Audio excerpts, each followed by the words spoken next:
जरा तसव्वुर करें, जमीन पर सूरज का राज है। दर्जा हरारत 50 नहीं, 70 नहीं, बल्कि जिंदगी की आखिरी हद को छू रहा है। इंसान के जिस्म का पानी चंद मिनटों में बुखारात बन जाता है। टेक्नोलॉजी जवाब दे देती है। रेगिस्तान में जिंदगी का लफ्ज भी खुश्क हो जाता है, लेकिन उन्हीं लम्हों में एक पुरस्रार मखलूक सूरज की आग को चीरती हुई नमूदार होती है।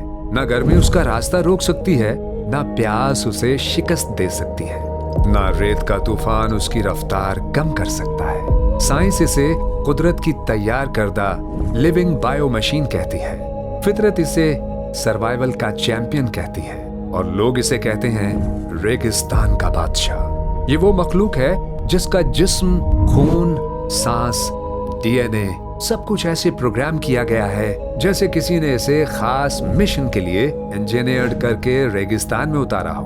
पानी ना हो तो भी जिंदा, तूफान आए तो भी जिंदा, सूरज आग बरसा दे तब भी जिंदा। ये कोई साइंस फिक्शन रोबोट नहीं, ये कुदरत का शाहकार ऊंट है जो 1400 साल पहले कुरान में एक सवाल की सूरत में पेश किया गया।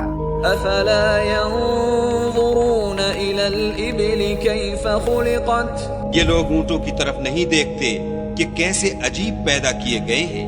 ऊंट रेगिस्तान का बादशाह न सिर्फ सहरा में जिंदा रहने वाला एक जानवर है, बल्कि कुरान की निशानी और साइंस का हैरत अंगेज मजहर भी है। और यही वो चीज है जो कुदरत को वाकई अजीम बनाती है।